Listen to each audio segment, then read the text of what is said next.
Yeah, it's been good. You know, I've enjoyed going out with meeting different people and going around the grounds, and it's just been a different change for me. Non-violent communication. That was a very good way of trying to resolve conflicts, and I'm hoping to do a bit more on that. So that was good for me. I think the people make it a difference, don't you? Yeah, I think the tutors, I've never met a tutor that hasn't got time for you. No, I am. They always make the time, they're always supportive, positive, and they just build you up. Very helpful, aren't they? Yeah, I always feel good when I've been here. Oh, excellent. Yeah. Buzzing. Yeah. Buzzing into it. Yeah. Well, I think that's what wellbeing's all about, don't you? Yeah.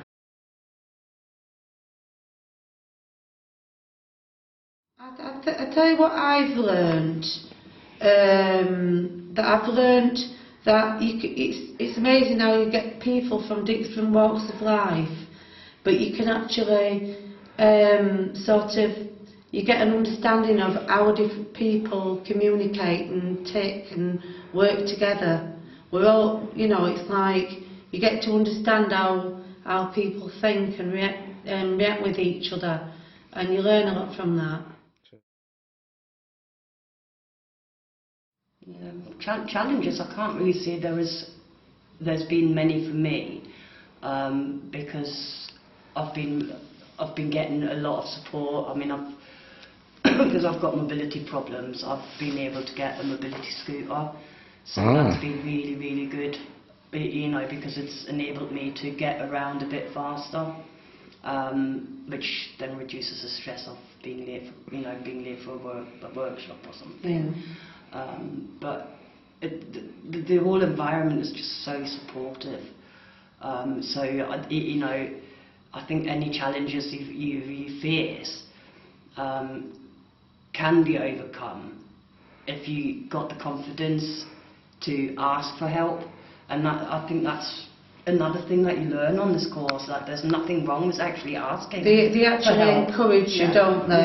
Yeah. If you are one of those persons who is frightened of asking for help, they do sort of say, if you would need any help, don't be afraid to come and let us know, and they encourage that, so that anybody who may be frightened of asking for help, they overcome that barrier, don't they? But even as in the group, you know, there might be people that actually notice, oh, hang on a minute, that person's gone a bit quiet. Yeah. I'll just go and see if...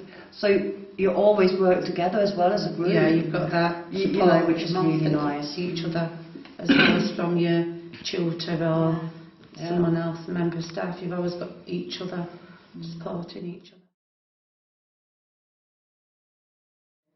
other. Like the cartoon drawing and the art ones and the computer art, for me, was really interesting because that's my kind of thing.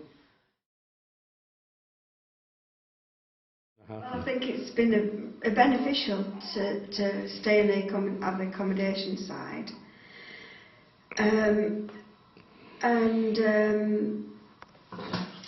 I feel that the retreat has done me the world of good, and I have grown a little bit in confidence, and I've enjoyed the Reiki side, I've enjoyed the learning side, I've enjoyed the crafts and the photography and the walks around the grounds, all aspects, meeting wonderful people, that gives you confidence when mixing with others. And I look forward to the next time I come along. Right. So As far as the changes, it just to me is the non-violent communication was the one that really stood out for me on the retreat. I've never come across it before, and I think it will improve my well-being and other people's.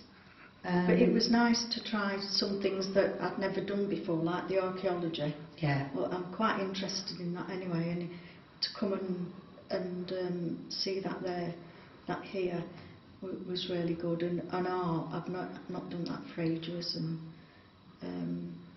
makes you want to revisit it if it, when you've left. Yeah. It gives you the feeling that you want to go and do it when you've left here as well.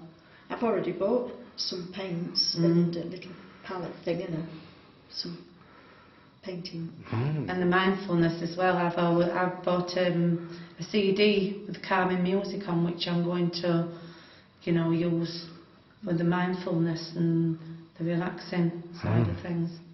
Brenda and myself are going to try some aromatherapy. Yeah, I've already gone and got some aromatherapy oils. Hello. Diane, is it?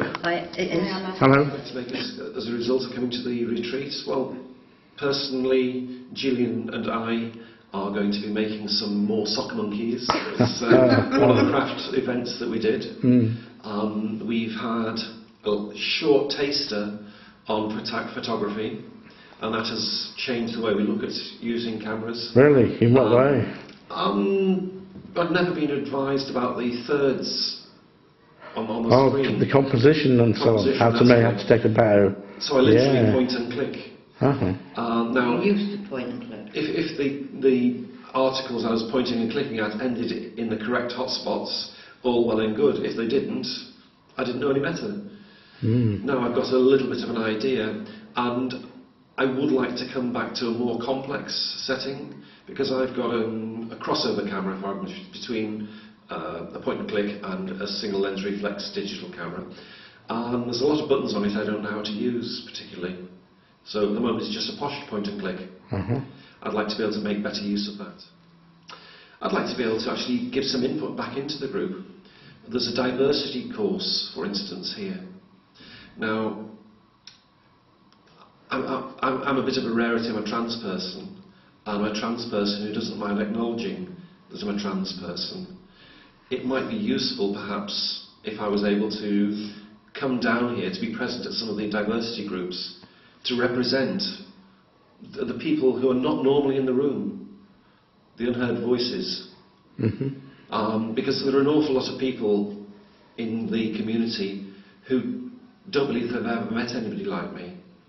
Now, it might be that they have met somebody perhaps who passes better than I do, particularly a trans man, because they seem to pass better.